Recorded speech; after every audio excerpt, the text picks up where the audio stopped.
ഞാൻ മാളികപ്പുറം എഴുതുമ്പം ഈ സൈജു ചേട്ടൻ്റെ കഥാപാത്രം സൂയിസൈഡ് ചെയ്യുന്ന സീക്വൻസ് എഴുതുമ്പം എൻ്റെ മനസ്സിൽ മൊത്തം അതാണ്, ഞാൻ കടന്നുപോയൊരവസ്ഥ എന്നുള്ളൊരു സാധനമാണ് ഞാൻ എഴുതി കൊണ്ടുവന്നിരിക്കുന്നത്. എൻ്റെ പൊളിറ്റിക്സ് എന്താണെന്ന് പുറത്തുള്ളവർക്ക് അറിയില്ല.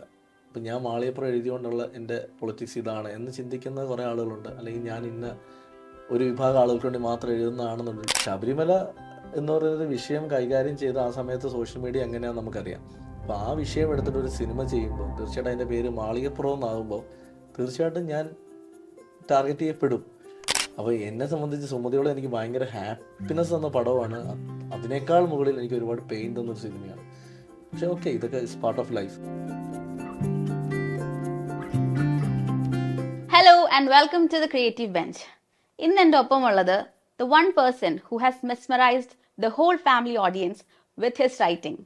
അദ്ദേഹം ചെയ്ത എല്ലാ സിനിമകൾക്കും ഒരു ഫാമിലി ടച്ച് ഉണ്ട് ആൻഡ് എല്ലാ കുടുംബ പ്രേക്ഷകരെയും തിയേറ്ററിലേക്ക് തിരിച്ചെത്തിച്ച ഒരു വണ്ടർഫുൾ സിനിമ കഴിഞ്ഞിട്ടാണ് ഇന്ന് നമ്മുടെ ഒപ്പം അദ്ദേഹം ഉള്ളത്. So let me welcome Abhilash Pillai to the creative bench. Thank you sir. ഒത്തിരി തിരക്കുകളുടെ ഇടയിൽ നിന്നാണ് ഇന്ന് നമുക്ക് വേണ്ടി ടൈം എടുത്ത് ഇവിടെ വന്നിരിക്കുന്നത്. സുമതി വളവിന്റെ സക്സസിന് first of all congratulations and thank you so much. കാരണം ഞാൻ ചെറുപ്പം മുതൽ കേട്ട ഒരു പേരാണ് സുമതി വളവ്. എനിക്ക് ഭയങ്കര പേടിയാണ് സുമതി വളവ്. കാരണം വിശ്വസിച്ചാലും ഇല്ലെങ്കിലും എന്ന് പറഞ്ഞ ഏഷ്യാനെറ്റില് അവിടുന്ന് ഞാൻ ഈശ്വര ശരിക്കും സുമതി ഉണ്ടാവുമോ, അവിടെ അരകല്ലിൽ ഇടിച്ചു വീണ സുമതി എന്നൊക്കെയാണ് ഞാൻ പണ്ട് കേട്ടിട്ടുള്ളത്. അപ്പം അതൊക്കെ പ്രതീക്ഷിച്ചാണ് ഞാൻ തിയേറ്ററിൽ പോയത്. പക്ഷെ ഫുൾ ഓൺ ബാങ്ങർ ഹാപ്പി ആയിട്ടാണ് ഞാൻ തിരിച്ചു വന്നത്. ഭയങ്കര ഒരു രസമുള്ള, ഭയങ്കര മോറൽസ് ഉള്ള ഒരു cinema. So can you tell me more about the film? അല്ല, ഫസ്റ്റ് ഓഫ് ഓൾ സുമതി ചെറുപ്പം മുതലേ ഞാനും കേട്ടിട്ടുള്ള കഥയാണല്ലോ. ആ കഥ നമുക്ക് എല്ലാവർക്കും അറിയാം. ഒരിക്കലും അത് സിനിമ ചെയ്യണം എന്നല്ലായിരുന്നു നമ്മുടെ ആഗ്രഹം. നമ്മുടെ ആഗ്രഹം എന്ന് വെച്ചാൽ ആ കൺസെപ്റ്റ് ഉണ്ടല്ലോ, ഒരു വളവിലെ യക്ഷി അല്ലെങ്കിൽ ഒരു വളവിനെ ഒരു നാട് മുഴുവൻ പേടിക്കുന്നു. അപ്പോൾ ആ കൺസെപ്റ്റ് എടുത്തിട്ട് അതൊരു പുതിയ കഥയിലേക്ക് പ്ലേസ് ചെയ്തതാണ്. അതുകൊണ്ട് തന്നെയാണ് കുറേ ആളുകൾ എന്നെ വിളിച്ചിട്ട് അയ്യോ ഞങ്ങൾ സുമതിയുടെ കഥ പ്രതീക്ഷിച്ച് പോയി. ഞാൻ എല്ലാ പ്രൊമോഷനിലും പറയുന്നതാണ്, സുമതി വളവ് എന്ന് പറയുന്ന സിനിമ ഒരിക്കലും യഥാർത്ഥ പാലോടുള്ള സുമതിയുടെ കഥയല്ല. ഇത് മറ്റൊരു ഗ്രാമം, മറ്റൊരു സുമതി എന്ന രീതിയിലാണ്. പക്ഷെ അതിനെ ഫാമിലി ഓഡിയൻസിന് വേണ്ടി ഡിസൈൻ ചെയ്തുകൊണ്ടാണ് ഈ പറയുന്ന കുട്ടികൾക്കും കൂടെ ഇഷ്ടപ്പെടുന്ന രീതി ചെയ്തുകൊണ്ടാണ് ആ സുമതിനെ അത്ര കുറച്ചൊരു ലൈറ്റർ വേഷം പിടിച്ചത്. ഇപ്പോൾ എന്നോട് കുറേ ആളുകൾ ഇൻ്റർവൽ ബ്ലോക്ക് ഒരു ഹെവി ഹൊറർ സീക്വൻസ് കൊടുത്തു, എന്തുകൊണ്ട് സെക്കൻഡ് ഹാഫിൽ അതിൻ്റെ മേളിൽ ഒരു ഹൊറർ സീക്വൻസ് കൊടുത്തില്ല. നമ്മളത് അങ്ങനെ തന്നെ പ്ലാൻ ചെയ്തതാണ്. ഒരിക്കലും ഇത് കണ്ട് പിള്ളേർ കണ്ടു പൊത്തുക അല്ലെങ്കിൽ പേടിക്കുക ആ പരിപാടിയേക്കാൾ ഉപരി സെക്കൻഡ് ഹാഫിൽ കുറച്ചും കൂടെ അതിനെ കഥയെ ബേസ് ചെയ്തിട്ട് പോവുക. എന്നാൽ അവിടെ വീണ്ടും ആ കള്ളു കുടിച്ചിട്ട് വളവിൽ പോകുന്ന സീക്വൻസിലും നമ്മൾ കൊടുത്തിട്ടുണ്ട്, ഈ ക്ലൈമാക്സിലും കൊടുത്തിട്ടുണ്ട്. ആസ് എ റൈറ്റർ ഞാൻ എപ്പോഴും ഫോക്കസ് ചെയ്യുന്നത് എൻ്റെ പടം കാണാൻ വരുന്ന പ്രായമുള്ള ആളുകളും കുട്ടികൾക്കും ഇടയിലുള്ളവർക്കും ഒരേപോലെ അത് ഇഷ്ടപ്പെടണം. ഒരു പക്ഷേ എനിക്ക് തോന്നുന്നു ആ സിനിമയുടെ തുടക്കത്തിൽ ആദ്യത്തെ 1-2 ദിവസം കുറച്ച് ഒരു ഡീഗ്രേഡിങ് പരിപാടി വന്നു. ഡീഗ്രേഡിങ് ഞാൻ പറയുന്നില്ല, ഒരു വിഭാഗം ആളുകൾ ചിലപ്പോൾ അത് ഇഷ്ടപ്പെടാതെ പോയിട്ടുണ്ട്. അപ്പോൾ അത് ഒരു പക്ഷേ എനിക്ക് തോന്നുന്നു ഈ ഫാമിലിയെ ഫോക്കസ് ചെയ്ത് ചെയ്തുകൊണ്ടാവാം ഈ സിനിഫൈൽ ഓഡിയൻസിന് അതത്ര കുറച്ച് ആളുകൾക്ക് വർക്കാകുന്നത്. എങ്കിൽ പോലും ഒരു 80% ആളുകൾക്ക് അത് ഓക്കെ ആയിട്ടാണ് നമുക്ക് കിട്ടിയ ഫീഡ്ബാക്ക്. അതുകൊണ്ട് തന്നെയാണ് സെക്കൻഡ് ടൈം മുതൽ പടം വേറൊരു ലെവലിലേക്ക് മാറുകയും കണ്ടിന്യൂസ്ലി ആ പടം ഹൗസ്ഫുൾ ഷോകൾ വന്നത്. എൻ്റെ ഏറ്റവും വലിയ സന്തോഷം മാളികപ്പുറത്തിലൂടെ നമ്മൾ ഫാമിലി ഓഡിയൻസിനെ കുറെ തിയേറ്ററിൽ എത്തിച്ചു. ഇപ്പൊ സുമതിയിലും അത് ചെയ്യാൻ പറ്റി. അപ്പം റൈറ്റർ ഞാൻ ഭയങ്കര ഹാപ്പിയാണ്. കാരണം നമ്മൾ എഴുതുന്ന കഥകൾ ഫാമിലി ഓഡിയൻസ് അക്സെപ്റ്റ് ചെയ്യുന്നുള്ളൂ. ഞാൻ സിനിമ കണ്ട തിയേറ്ററിൽ 80% ഫാമിലി ഓഡിയൻസ് ആയിരുന്നു. വളരെ കുറച്ച് ജെൻസീസും ബാക്കിയുള്ള ആൾക്കാരും ഉണ്ടായിരുന്നുള്ളൂ, എന്നെപ്പോലുള്ള ആളുകളും ഉണ്ടായിരുന്നുള്ളൂ. ബാക്കി എല്ലാം പ്രായമായ ആൾക്കാരും ഫാമിലി വരുന്നത് ഞാൻ കണ്ടത്. എനിക്ക് തോന്നുന്നു ഒരു 10 മണി 10:30 ടൈമിലുള്ള ഷോ ആണ് ഞാൻ കണ്ടത്. അപ്പം ഭയങ്കര ജാം പാക്ഡ് ആയിട്ടുള്ള തിയേറ്ററിൽ ഒരുപാട് ആൾക്കാർ ചിരിച്ച് എൻജോയ് ചെയ്ത്, ജംപ് സ്കേഴ്സ് എന്നാ അധികം ഇല്ല. എന്നാൽ ആൾക്കാർക്ക് അത് കൺവേ ചെയ്യേണ്ടടുത്ത് കൺവേ ചെയ്തിട്ടുണ്ട്. കാരണം എനിക്ക് ഞാൻ പേഴ്സണലി ഒരുപാട് ചിരിച്ചത് ആ ജീപ്പിന്റെ സീൻ തന്നെയാണ്. രാത്രിയിൽ അവരവിടെ പോകുന്നതും അവിടെ ഉണ്ടാവുന്ന ഇതെന്താ ഭയങ്കര സത്യം പറയല. Camera was wonderful. വളരെ രസമുണ്ടായിരുന്നു. ക്യാമറ ചെയ്തിരിക്കുന്ന രാക്ഷസന്റെ ക്യാമറമാനാണ്. തമിഴില് നമുക്കറിയാം രാക്ഷസൻ ഭയങ്കര ഹിറ്റ് പടമായിരുന്നു. അത് ആ സിനിമയുടെ ഏറ്റവും വലിയ പ്രത്യേകതയാണ് ഈ ത്രില്ലർ മൊമെന്റ്സ് ഭയങ്കര രസമായിട്ടാണ് അവർ വിഷ്വലൈസ് ചെയ്തത്. അപ്പോൾ ആ ക്യാമറമാൻ PV ശങ്കർ, ഞങ്ങൾ ഭയങ്കര സുഹൃത്തുക്കളാണ്. അപ്പോൾ ശങ്കറിനെ മലയാളത്തിലേക്ക് ഇൻട്രൊഡ്യൂസ് ചെയ്യണമെന്ന് പറഞ്ഞിട്ട് അങ്ങനെ കൊണ്ടുവന്നതാണ്. അപ്പോൾ ശങ്കറിൻ്റെ ഒരു വാശിയായിരുന്നു ഈ നൈറ്റ് സീക്വൻസ് എല്ലാം ഒറിജിനൽ നൈറ്റിൽ തന്നെ ഷൂട്ട് ചെയ്യണം. അങ്ങനെയാണ് ഞങ്ങളതെല്ലാം ഒറിജിനൽ നൈറ്റിലാണ് ഷൂട്ട് ചെയ്തിരിക്കുന്നത്. അതാണ് അതിൻ്റെ ഒരു വിഷ്വൽ ക്വാളിറ്റി രസമാണ്. അപ്പോൾ എൻ്റെ അടുത്ത് ഒരുപാട് പേര് പറഞ്ഞു ക്യാമറ വർക്ക് ഭയങ്കര രസമായിട്ടുണ്ട്. അപ്പോൾ അത് ബ്യൂട്ടിഫുൾ ആയിരുന്നു. കാരണം നമുക്ക് നൈറ്റ് ശരിക്കും നമ്മൾ ആ ഒരു സിറ്റുവേഷനിൽ നിൽക്കുന്ന ഒരു ഫീല് നമുക്ക് കിട്ടുന്നുണ്ടായിരുന്നു. ഞാനത് മുന്നേ പ്രൊമോഷനിലും പറഞ്ഞിട്ടുണ്ട്. ഞാൻ പറഞ്ഞത് ഈ സിനിമ കണ്ടുകൊണ്ടിരിക്കുമ്പോൾ തിയേറ്ററിലിരിക്കുന്ന ഓഡിയൻസ് ആ വളവിലെത്തണം, എങ്കിലേ അത് ഫീൽ ചെയ്യത്തുള്ളൂ. അപ്പൊ ആ രീതിയിലാണ് അത് ഡിസൈൻ ചെയ്തിരിക്കുന്നത്. ഇപ്പൊ അതിന്റെ തുടക്കത്തിൽ ആ ചെണ്ടക്കാരൻ വരുന്നൊരു സീനുണ്ട്. ആ അത് ശരിക്കും ആ നടന്നു പോകുന്നൊരു കാലിന്റെ ഷോട്ട് വെച്ച് എന്താണെന്ന് വെച്ചാൽ നമ്മൾ തിയേറ്ററിൽ നമ്മൾ നടക്കണം, നമ്മളവിടെ എത്തണം, ആ ഒരു മൈൻഡ് സെറ്റിലാണ് അത് കറക്റ്റായിട്ട് അത് കൺവേ ചെയ്യാൻ പറ്റിയിട്ടുണ്ട്. അതുകൊണ്ട് അത് ജം എന്താ പറയുക, ഒരു ഒരു ചില സീക്വൻസ് കാണുമ്പോഴത്തേക്ക് നമുക്ക് സാധാരണ ഹൊറർ പടത്തിൽ കാണുമ്പോൾ പെട്ടെന്നായിരിക്കും സൗണ്ടിങ് പേടിപ്പിക്കുന്നത്. നമ്മൾ അതിനേക്കാൾ ഉപരി ഫോക്കസ് ചെയ്ത് ഓരോ സീക്വൻസിൽ ഓരോ രീതിയിൽ പേടിപ്പിക്കാം. ഇപ്പൊ ചെണ്ടക്കാരന്റെ സീനിൽ അതാണ് ജംസ്കെയർ ആണ്, പെട്ടെന്നാണ് അത് കൊടുക്കുന്നത്. അതിനുശേഷം ഈ ഇന്റർവൽ ബ്ലോക്ക് എത്തുമ്പോഴത്തേക്ക് നമ്മൾ ഓരോ ബ്ലോക്കായിട്ട് പേടിപ്പിക്കാൻ തുടങ്ങി. അതിനുശേഷം സെക്കൻഡ് ഹാഫിൽ എത്തുമ്പോഴാണ് മറ്റേ ജീപ്പും കൊണ്ട് പോകുന്ന സീനിൽ ഫണ്ണിൽ എങ്ങനെ പേടിപ്പിക്കാം, കുറച്ച് ഫൺ എലിമെന്റ്സ് കൂടെ വെച്ചിട്ട് അങ്ങനെയാണ് ട്രീറ്റ് ചെയ്ത് പോയിരിക്കുന്നത്. അത് എന്തോ വർക്കായി. ഉറപ്പായിട്ട് വർക്കായി. കാരണം ഒരു നമുക്ക് എല്ലാ തരം ആൾക്കാരും സിനിമയിലേക്ക്, അതായത് സ്ക്രീനിലേക്ക്, ഇപ്പോൾ ഉള്ള ഏറ്റവും വലിയ പ്രശ്നം എന്ന് പറഞ്ഞാൽ എല്ലാം OTT വന്നിട്ട് കാണാലോ എന്നുള്ള ഒരു മൈൻഡ് സെറ്റിൽ ജീവിക്കുന്ന ആൾക്കാരുണ്ട്. പക്ഷെ അവർ തിയേറ്റർ എക്സ്പീരിയൻസ് ആണെന്ന് പറഞ്ഞ് ഫാമിലിയെ കൂട്ടി തിയേറ്ററിൽ വരിക എന്ന് പറയുന്നത് അങ്ങനെ ഒരു... ഞങ്ങൾ ഏറ്റവും സർപ്രൈസ് ആയി പോയത് കവിത തിയേറ്ററിൽ രാത്രി 11:50 സ്പെഷ്യൽ ഷോ, രാത്രി 11:50 സ്പെഷ്യൽ ഷോ കിട്ടും. ഉറപ്പായിട്ടും ഞങ്ങൾ ആ ഷോയുടെ തിയേറ്റർ വിസിറ്റിന് പോകുമ്പോൾ നമ്മുടെ മൈൻഡിൽ ഇത് മൊത്തം യങ്സ്റ്റേഴ്സ് ആയിരിക്കും ആദ്യം കരുതുന്നത്. പക്ഷെ ഞങ്ങൾ ചിലപ്പോൾ യങ്സ്റ്റേഴ്സ് ഉണ്ടെങ്കിൽ പോലും യങ്സ്റ്റേഴ്സിനേക്കാൾ കൂടുതൽ ഫാമിലി, പ്രായമുള്ളവരൊക്കെ കൂട്ടിക്കൊണ്ട് വന്നേക്കാണ് വീട്ടിൽ നിന്ന്, മക്കളും കൊച്ചുമക്കളും ഒക്കെ ആയിട്ട് വന്ന് കാണാം. അത് ഭയങ്കര സന്തോഷം തോന്നി. കാരണം ഇത് ഞങ്ങൾ മാളികപ്പുറത്തിലും കണ്ടിട്ടുണ്ട്. അത് ഒരു വല്ലാത്തൊരു ഒരു അനുഭവമായിരുന്നു. അപ്പം സുമതി വളവിലൂടെ എനിക്ക് കിട്ടിയ ഏറ്റവും വലിയ പാഠം എന്താ വെച്ചാൽ ഫാമിലി ഓഡിയൻസ് ഇവിടെ ഉണ്ട്, ഇപ്പോഴും തിയേറ്ററിലേക്ക് അവരെത്തും, അവർക്ക് വേണ്ട ട്രീറ്റ്മെന്റ് കൊടുത്താൽ മതി എന്നുള്ളത്. ഇപ്പൊ അത് ഇപ്പൊ തുടരും നമ്മൾ കണ്ടതാണ്. തുടരുവിൽ നമ്മൾ ലാലേട്ടനെ വീണ്ടും നമ്മൾ കാണാൻ ആഗ്രഹിച്ച ലാലേട്ടൻ വന്നപ്പോൾ ഫാമിലി ഓഡിയൻസ്, ഇപ്പം ഹൃദയപൂർവ്വത്തിലും അങ്ങനെ തന്നെയാണ് സംഭവിച്ചുകൊണ്ടിരിക്കുന്നത്. ലോക വന്നപ്പം ലോക വേറൊരു ട്രീറ്റ്മെന്റ് ആണ്. അതും ഫാമിലിയും യൂത്തും കയറുന്നുണ്ട്. അപ്പം സിനിമകളുടെ കണ്ടന്റ് നല്ലതാണെങ്കിൽ ഇപ്പൊ എല്ലാവരും വന്നു തുടങ്ങി. OTT-യേക്കാൾ ഉപരി തിയേറ്ററിൽ തന്നെ കാണാം ഒരു വലിയ പ്ലത്തോറ ഓഫ് ആൾക്കാരെ, ഒരുപാട് സ്റ്റാർസിനെയാണ് സുമതി വളവിൽ മാനേജ് ചെയ്യേണ്ടി വന്നത്. പാടായിരുന്നോ? നല്ല നല്ല പാടായിരുന്നു. പാട് ഇൻ ദ സെൻസ് അവരെയും കൊണ്ടുള്ള പ്രശ്നമല്ല, നമുക്ക് ഈ ഡേറ്റ്സ് കാര്യങ്ങൾ അതേപോലെ ഇത് തീർക്കണമല്ലോ. അപ്പൊ ശരിക്കും ഞങ്ങൾ ആദ്യം ഇത് നമ്പർ ഓഫ് ഡേയ്സ് തന്നെ ഇപ്പൊ 85 ഡേയ്സോളം നമ്മൾ ഷൂട്ട് ചെയ്തു സിനിമ. അപ്പൊ 85 ഡേയ്സ് ഷൂട്ട് ചെയ്യുന്ന ഒരു സിനിമയുടെ ബഡ്ജറ്റ് വൈസ് അത് വലുതാണ്, വലിയ ബഡ്ജറ്റിലേക്ക് പോകും. പിന്നെ ഇതിലുള്ളതൊക്കെ ഒന്നും സൂപ്പർ സ്റ്റാറുകളല്ല, പക്ഷെ നമ്മൾ കാണാൻ ആഗ്രഹിക്കുന്നത് നമ്മുടെ ചുറ്റുമുള്ള ആർട്ടിസ്റ്റുകൾ തന്നെയാണ്. ഇപ്പം അർജുനായാലും ഗോകുലായാലും ബാലു ആണെങ്കിലും സഹിച്ചേണ്ട, ഇവരൊക്കെ നമുക്ക് ഇഷ്ടമുള്ള ആർട്ടിസ്റ്റുകളാണ്. അപ്പൊ അങ്ങനെ 35ഓളം ആർട്ടിസ്റ്റുകളുണ്ട്, 35 മുകളിലുണ്ട്. അപ്പൊ ഇവര് മിക്ക സീനിലും കോമ്പിനേഷനാണ്. അതായത് ഒരു 3-4 ആർട്ടിസ്റ്റ് ഇല്ലാത്ത ഒരു സീനും ഇല്ല, മിക്ക സീനുകളും ഇവരുണ്ട്. ഞാൻ പിന്നെ ഒരു പണിയിൽ അവിടെ തന്നെ ഉണ്ടല്ലോ. അപ്പൊ ഇവരെ മാനേജ് ചെയ്യുക എന്നുള്ളത് നമ്മൾ ഈ ഡേറ്റ്സ് മാനേജ് ചെയ്യുക അല്ലെങ്കിൽ ഷൂട്ട് തീർക്കുക എന്നുള്ളൊരു പ്രോബ്ലം മാത്രമല്ല. പക്ഷെ അത് വലിയ കുഴപ്പമൊന്നുമില്ല, തീർന്നു. കുഴപ്പമില്ല. പക്ഷെ നമ്മളിപ്പം ആസ് എ സ്ക്രിപ്റ്റ് റൈറ്റർ എഴുതുന്ന സമയത്ത് വെക്കാറുണ്ടോ ഇത് ആസ് എ ഡയറക്ടറുടെ പെർസ്പെക്റ്റീവിലും കൂടെ തിങ്ക് ചെയ്യാറുണ്ടോ എഴുത്തിലേക്ക്? ഞാൻ എപ്പോഴും എന്റെ സ്ക്രിപ്റ്റിൽ തന്നെ ഞാൻ വിഷ്വലൈസ് ചെയ്താണ് എഴുതുന്നത്. അത് ചിലപ്പോൾ അതിൽ ഷോർട്ട് ഡിവിഷൻ പോലും ഞാൻ എഴുതി വെക്കും, ഇങ്ങനെ ആയിരിക്കും അതിന്റെ കട്ടിങ് പോയിന്റ് ഒക്കെ ഞാൻ കറക്റ്റായിട്ട് ചിലപ്പോൾ എഴുതി വെക്കും. അത് ചിലപ്പോൾ മാറും, ചിലപ്പോൾ നമ്മൾ പിന്നീട് ഡയറക്ടറോട് ഡിസ്കസ് ചെയ്യുമ്പോൾ അത് മാറുമായിരിക്കും. പക്ഷെ എങ്കിലും ആസ് എ ഒരു ഡയറക്ടർ പോയിന്റ് ഓഫ് വ്യൂ ഞാൻ എഴുതി വെക്കും ഇങ്ങനെ വേണം എന്നുള്ള സാധനം. പിന്നെ ഈ ഡിസ്കഷൻ സമയത്ത് ഇപ്പൊ സുമതി ആണെങ്കിലും വിഷ്ണു ഡിസ്കഷൻ സമയത്ത് ഞാൻ പറയും, എടാ അത് ഇങ്ങനെ ട്രീറ്റ് ചെയ്ത് നന്നായിരിക്കും. അപ്പൊ അവനും അത് അവന്റെ കോൺട്രിബ്യൂഷൻ പറയും. പിന്നെ നമ്മളൊരു കോമൺ ക്യാമറമാൻ കാണും, ചീഫ് അസോസിയേറ്റ് ആണ്, നമ്മുടെ ടീം കാണും. അപ്പൊ എല്ലാവരും കൂടെ ഒരു കോമൺ ഇതിലേക്ക് എത്തും. എൻ്റെ ഒരു സ്വഭാവം എന്താ വെച്ചാൽ ഞാൻ സ്ക്രിപ്റ്റ് എഴുതുമ്പോൾ തന്നെ ഡിസ്ക്രിപ്ഷൻ ഞാൻ ഡീറ്റെയിൽ ആയിട്ട് എഴുതി വെക്കും, ഈ സീൻ ഇങ്ങനെയാണെന്നുള്ളത്. അപ്പോൾ ഒരു പരിധിവരെ അത് ഡയറക്ടർമാർ ഗുണം ചെയ്യാറുണ്ട്. പിന്നെ എന്നെ സംബന്ധിച്ച് ഞാൻ ഏറ്റവും ഞാൻ ഡയറക്റ്റ് ചെയ്യാൻ ആഗ്രഹിക്കുന്ന ആളാണ്. ഞാൻ സ്ക്രിപ്റ്റ് എഴുതുമ്പോൾ ഞാൻ ആ കണ്ണിലൂടെ തന്നെയാണത് കാണുന്നത്. അപ്പൊ അതുകൊണ്ട് അത് എഴുതി വെക്കുമ്പോൾ കൊടുക്കും. അത് ശരിക്കും ആ സിനിമയിൽ നന്നായിട്ട് റിഫ്ലക്ട് ചെയ്തിട്ടുണ്ട്. കാരണം വേറൊന്നുമല്ല, ഒന്നാമത് എല്ലാ ആൾക്കാരെയും ഫാമിലിയർ ഫേസസ് ആണ്, ആക്ടേഴ്സ് എല്ലാം തന്നെ ഫാമിലിയർ ഫേസസ് ആണ്. സാധാരണ ജെൻസി ആയിട്ടുള്ള ജനറേഷൻ ആട്ടെ, കുടുംബ പ്രേക്ഷകർക്കാട്ടെ. അപ്പൊ അവർക്ക് എവിടെയെങ്കിലും ഒരു സ്ക്രീൻ കുറഞ്ഞു പോയി കഴിഞ്ഞാൽ തന്നെ അത് പ്രശ്നമാണ്. നമ്മൾ കാണാൻ ആഗ്രഹിച്ച ഒരുപാട് ആൾക്കാരെ തിരിച്ച് ആ സിനിമയിലൂടെ കൊണ്ടുവന്നിട്ടുണ്ട്. അത് ഭയങ്കര വലിയൊരു ബേർഡൻ ആണ് ഒരു സിനിമയെ സംബന്ധിച്ചിടത്തോളം. ഫസ്റ്റ് എഡിറ്റ് ചെയ്ത് പോകുമ്പോഴത്തേക്ക് 2:50 ഉണ്ടായിരുന്നു സിനിമ. പിന്നെ അത് വീണ്ടും ട്രിം ചെയ്തിട്ടാണ് 2:20 ആക്കിയത്. അപ്പൊ കുറെ സീക്വൻസുകൾ കട്ടായി പോയിട്ടുണ്ട്. അപ്പൊ അതിൽ ഈ പറയുന്ന പോലെ പല ആർട്ടിസ്റ്റുകളുടെ സീൻസ് കട്ടായിട്ടുണ്ട്. അപ്പൊ എനിക്കത് ഭയങ്കര, നമുക്കിത് ഇവര് അഭിനയിച്ച് പോകുമ്പോൾ ഇവർക്ക് തിയേറ്ററിൽ പടം കാണുമ്പോൾ ഞങ്ങളുടെ സീനെല്ലാം ഉണ്ടോ, തീർച്ചയായും. പക്ഷെ നമ്മൾ സിനിമയായിട്ട് കാണുമ്പോൾ സിനിമ ഒരിക്കലും ലാഗ് വരാൻ പാടില്ല. യെസ്. പെട്ടെന്ന് എവിടെയെങ്കിലും അത് ചെറിയ ലാഗ് ഫീൽ ചെയ്യണം, അപ്പോൾ തന്നെ അത് കട്ട് ചെയ്ത് മാറ്റണം.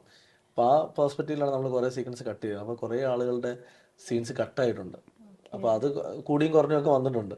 അപ്പോൾ അത് മാത്രമാണ് ചിലർ. അപ്പോൾ ഞാൻ പേഴ്സണലി ഇവരെ വിളിച്ചു പറയും, ഞാൻ പറയും ഇത് ഇങ്ങനെ സംഭവം ഉണ്ടായിട്ടുണ്ട്, പക്ഷെ അത് ഒരിക്കലും അത് നിങ്ങളുടെ പെർഫോമൻസ് മോശമായിട്ടല്ല, നമുക്ക് ആ സിനിമയിൽ അത് വെച്ച് കഴിഞ്ഞാൽ. അപ്പോൾ അതെന്താ വെച്ചാൽ എഴുതുന്ന സമയത്തോ ഷൂട്ട് ചെയ്യുന്ന സമയത്ത് നമുക്ക് ചിലപ്പോൾ അത് ഫീൽ ചെയ്യത്തില്ല. ഇതൊരു എഡിറ്റർ എഡിറ്റ് ചെയ്ത് വരുമ്പോഴാണ് നമുക്കത് കറക്റ്റായിട്ട് കിട്ടുന്നത്. ഇപ്പം സ്പോട്ട് എഡിറ്റ് കാണുമ്പോൾ പോലും നമുക്കത് ഓക്കെ ആയിരിക്കും. പിന്നെ ഇതിൻ്റെ ഒരു ടോട്ടാലിറ്റിയിൽ സ്റ്റാർട്ടിങ് ടു എൻഡ് കാണുമ്പോഴാണ് അയ്യോ ഇത് വേണ്ട, ഇതില്ലെങ്കിൽ ഓക്കെയാണ്, ഇത് രണ്ടും അപ്പുറം ഇപ്പുറം മാച്ച് ചെയ്താൽ ബാലൻസ് ആവും എന്ന് പറഞ്ഞിട്ട്. അപ്പോൾ അതുകൊണ്ട് കുറച്ച് പേര് കട്ടായിട്ടുണ്ട്. പക്ഷേ എങ്കിലും ബാക്കി എല്ലാവരും നന്നായി ചെയ്തു. ഫസ്റ്റ് ഓഫ് ഓൾ എനിക്ക് അതാണ്, അത് സുമതിയുള്ളതിൽ അങ്ങനെ എല്ലാവരും നന്നായി ചെയ്തിട്ടുണ്ട്. അതാണ് ഏറ്റവും വലിയ സന്തോഷം. അപ്പോൾ അതിൽ ആരെങ്കിലും മോശമായിട്ട് ചെയ്തെന്ന് പറയാൻ പറ്റുകയാണെങ്കിൽ ഞാൻ പറയും ഞാൻ ചെയ്ത ദോഷമെന്ന് പറയും. ബാക്കിയെല്ലാം ഞാൻ പറയും. അതിൽ പുതിയ ആളുകളുണ്ട്. ഇപ്പോൾ ശിവ എന്ന് പറഞ്ഞിട്ട് ശിവപ്രസാദ് പറഞ്ഞിട്ട് പുതിയൊരു ആർട്ടിസ്റ്റ് ഞങ്ങൾ ഇൻട്രൊഡ്യൂസ് ചെയ്തിട്ടുണ്ട്. ആ വളവിൽ പോയിട്ട് ഷട്ടൊക്കെ ഒരുക്കുന്നത് കുട്ടാപ്പി നമ്മൾ ക്യാരക്ടർ ചെയ്തത്. അപ്പോൾ അവനെ നമ്മൾ ഇൻട്രൊഡ്യൂസ് ചെയ്ത മുന്നേ ചെറിയ പരിപാടികളൊക്കെ ചെയ്തിട്ടുണ്ടെങ്കിൽ ത്രൂ ഔട്ട് വേഷം ചെയ്യുന്ന ആദ്യമായിട്ടാണ്. ഒരുപാട് മൊമെന്റ്സ് ക്രിയേറ്റ് ചെയ്തു. ടൈമിംഗ് ഹ്യൂമർ ഭയങ്കര രസമാണ്. അതേപോലെ ചെണ്ടക്കാരൻ്റെ വേഷം ചെയ്ത ഫൈസി, അപ്പം അത് ഞങ്ങൾ സോഷ്യൽ മീഡിയയിൽ നിന്ന് കണ്ടുപിടിച്ചൊരു പയ്യനാണ്. പിന്നെ കുറേ ആളുകൾ അത് ചെയ്തിട്ടുണ്ട് കേട്ടോ. പിന്നെ കുറച്ച് വരെ സിനിമയിലേക്ക് ഞങ്ങൾ തിരിച്ചു കൊണ്ടുപോയി. ഇതിൽ തന്നെ ഗോവിന്ദ് രത്നസുടെ വൈഫ് ഗോപികനെ സീരിയൽ ചെയ്തുകൊണ്ടിരിക്കുന്നത്. ഗോപികന്റെ സിനിമയിലേക്ക് നമ്മൾ വീണ്ടും കൊണ്ടുവന്നു. ഭാമ കുറേ ഒരു 8 വർഷത്തിന് ശേഷം സിനിമയിലേക്ക് വന്നിട്ടുണ്ട്. അങ്ങനെ കുറേ പേര് നമ്മൾ അങ്ങനെ കൊണ്ടുവന്നിട്ടുണ്ട്. അപ്പോൾ അതൊക്കെ നമ്മുടെ ഒരു സിനിമയിലൂടെ ചെയ്യാൻ പറ്റിയതിൽ ഭയങ്കര സന്തോഷം. സിനിമ എപ്പോഴും സൗഹൃദങ്ങളുടെയാണ്. ഇപ്പം മാളികപ്പുറത്തിന്റെ അതേ ടീം വരുന്നു എന്ന് പറയുമ്പോൾ ആൾക്കാരുടെ എക്സ്പെക്ടേഷൻ വളരെ കൂടുതലാണ്. അതൊരു ബേർഡൻ ആയി തോന്നാറുണ്ടോ? തീർച്ചയായിട്ടും ബേർഡനാണ്. കാരണം വെച്ചാൽ ഫസ്റ്റ് പ്രശ്നം എന്താ വെച്ചാൽ മാളികപ്പുറത്തിന്റെ ടീം എന്ന് പറയുമ്പോൾ അതിന്റെ ഡയറക്ടറും റൈറ്റർ മ്യൂസിക് ഡയറക്ടർ അങ്ങനെ കുറച്ച് പേരാണ് തിരിച്ചു വന്നിരിക്കുന്നത്. ബാക്കി കംപ്ലീറ്റ്ലി പുതിയ ടീം തന്നെയാണ്. ഇതിന് മാളികപ്പുറത്തിന്റെ ക്യാമറമാൻ അല്ല ഇതിന്റെ ക്യാമറമാൻ. അപ്പം ടെക്നിക്കൽ സൈഡ് നോക്കുകയാണെങ്കിൽ കുറേ പേര് വർക്ക് ചെയ്തു. ഇപ്പം ഇതിന്റെ മിക്സിങ് ചെയ്തിരിക്കുന്നത് MG രാജേട്ടനാണ് എൻ്റെ എല്ലാ പടവും ചെയ്തിരിക്കുന്നത്. രാജേട്ടനാണ് ഇതും ചെയ്തിരിക്കുന്നത്. ടെക്നിക്കൽ സൈഡ് അങ്ങനെ കുറേ പേരുണ്ട്. പക്ഷെ ആർട്ടിസ്റ്റ് വൈസിലേക്ക് വരുമ്പോഴത്തേക്ക് സൈജു ചേട്ടന്, ദേവനന്ദ, ശ്രീപത് അങ്ങനെ കുറച്ച് പേരാണ് നമ്മുടെ മാളികപ്പുറത്ത് നിന്ന് വന്നിട്ടുള്ളത്. ബാക്കി എല്ലാം പുതിയ ആളുകളാണ്, പുതിയ ആർട്ടിസ്റ്റുകളാണ് ഞങ്ങൾ ഇതിലേക്ക് കൊണ്ടുവരുന്നത്. പക്ഷെ അതിൽ തന്നെ എൻ്റെ മുന്നത്തെ പടം ചെയ്ത നായിക ഇതിലുണ്ട്, മാളവിക. മുന്നത്തെ പടത്തിൽ അർജുനായിരുന്നു നായകൻ. അപ്പം എന്നെ സംബന്ധിച്ച് എൻ്റെ സൗഹൃദത്തിൽ നിന്നാണ് ഞാൻ എപ്പോഴും സിനിമയിലേക്ക് കാസ്റ്റ് ചെയ്യുന്നത്. അപ്പം പിന്നെ ആ കഥാപാത്രം ചെയ്യാൻ അവരെ ഓക്കെ ആണോ, അല്ലാതെ സൗഹൃദം മാത്രം വെച്ച് നമ്മൾ കാസ്റ്റ് ചെയ്യില്ല. അപ്പം അതുകൊണ്ട് ഒരു ഫാമിലി പോലെയായിരുന്നു ഷൂട്ടൊക്കെ. അവിടെ ഭയങ്കര രസമായിരുന്നു. ഈ 85 ദിവസം ഞങ്ങൾ പാലക്കാട് ഒരു ഫാമിലിയായിട്ട് ഞങ്ങൾ ജീവിക്കുകയായിരുന്നു എല്ലാവരും. അപ്പം അത് എന്നെ സംബന്ധിച്ച് ഞാൻ ഇതുവരെ ചെയ്ത സിനിമകളിൽ ഞാൻ ഏറ്റവും എൻജോയ് ചെയ്ത സിനിമയാണ് സുമതിയുള്ളതിന്റെ ലൊക്കേഷൻ. ഈ ഒരു ബഡ്ജറ്റില് ഇങ്ങനെ ഒരു സിനിമ വരുമ്പോൾ അത് ഓഡിയൻസിലേക്ക് എത്തിക്കുമ്പോൾ ഉണ്ടാവുന്ന ടെൻഷൻസ് എന്തൊക്കെയായിരുന്നു സാറിന്? ഫസ്റ്റ് ഇങ്ങനെ ഒരു പടം ചെയ്യുക എന്ന് പറയുന്നത് ഏറ്റവും വലിയ ടെൻഷൻ. കാരണം ഇതിന്റെ ഒരു ബഡ്ജറ്റ് ഞങ്ങൾ ആദ്യം ശരിക്കും ഇതിന്റെ പ്രൊഡ്യൂസറായിട്ട് വരുന്ന മുരളി ചേട്ടൻ മാളികപ്പുറം കഴിഞ്ഞപ്പോൾ ഞങ്ങളെ ആദ്യമായിട്ട് വന്ന് കണ്ടൊരു സിനിമ ചെയ്യണം എന്ന് നമ്മൾ പ്ലാൻ ചെയ്യുമ്പോൾ ഇതല്ലായിരുന്നു. ഞങ്ങൾ വേറൊരു കഥ ആദ്യം പ്ലാൻ ചെയ്തത്. അതൊരു 5 രൂപ 6 രൂപയ്ക്ക് അല്ലെങ്കിൽ ഒരു 5 രൂപയ്ക്കകത്ത് തീരുന്ന ഒരു ബഡ്ജറ്റ് പടമായിരുന്നു. പിന്നീട് അത് എഴുതി കഴിഞ്ഞപ്പോഴത്തേക്ക് അതിൻ്റെ ഒരു ഹീറോ വൈസ് ഒരു വലിയ ആർട്ടിസ്റ്റ് വരണം, ഇല്ലെങ്കിൽ അത് നമുക്ക് പുൾ ഓഫ് ചെയ്യാൻ പറ്റില്ല എന്നൊരു അവസ്ഥ വന്നപ്പോൾ ഒരു വലിയ ഹീറോ വരുമ്പോൾ അതിൻ്റെ ബഡ്ജറ്റ് മാറും. അങ്ങനെ ഇരിക്കുമ്പോഴാണ് ഈ സുമതി വളവിൻ്റെ ഒരു ഐഡിയ മുരളിച്ചേട്ടൻ കേൾക്കുന്നത്. ഞങ്ങൾ സുമതി വളവ് 2019 പോലെ ഞങ്ങൾ പ്ലാൻ ചെയ്യുന്ന പടം. അപ്പോൾ ഇത് കേട്ടപ്പം പുള്ളിയെ നമുക്ക് ഇത് ചെയ്താലോ എന്ന് ചോദിച്ചു. അപ്പോൾ ഞങ്ങളും പറഞ്ഞു ഇത് ചെയ്യാം, പക്ഷേ ഇതിനൊരു ബഡ്ജറ്റ് നമ്മുടെ കയ്യിൽ ഈ പറഞ്ഞ ബഡ്ജറ്റ് അല്ല, ഇതിൻ്റെ മുകളിൽ പോകുമെന്ന് പറഞ്ഞു. അങ്ങനെ ഞങ്ങളത് പ്ലാൻ ചെയ്ത് എക്സിക്യൂട്ട് ചെയ്ത് വന്നപ്പോഴാണ് ഇതൊരു 13 രൂപ 14 രൂപ ബഡ്ജറ്റിലേക്ക് വരുന്നത്. പിന്നെ അതിന് നമ്മൾ അത് ഷൂട്ട് ചെയ്യാനുള്ള എല്ലാ രീതി എങ്ങനെ ചെയ്യാം എന്നുള്ളതും അതിൻ്റെ ബാക്കി അറേഞ്ച്മെൻറ്റ്സ് ഒക്കെ ചെയ്ത് ഷൂട്ട് കഴിയുന്നു. ഷൂട്ട് കഴിഞ്ഞപ്പോൾ ഇതിനെ ജനങ്ങളിലേക്ക് എത്തിക്കണമെങ്കിൽ ഒരു വലിയ ഒരു പ്രൊഡക്ഷൻ കമ്പനിയുടെ കൂടെ വേണം. അങ്ങനെയാണ് ഗോകുലം വരുന്നത്.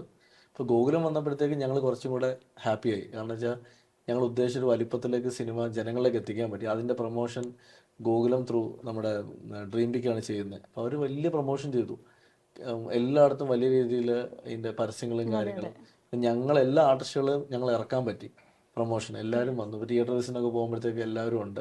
ആഴ്ച ഒരു 1.5-2 ആഴ്ച ഞങ്ങളത് മാക്സിമം ഇറങ്ങിയോണ്ട് തന്നെ ആ റിസൾട്ടാണ് സിനിമയ്ക്ക് കിട്ടിയ.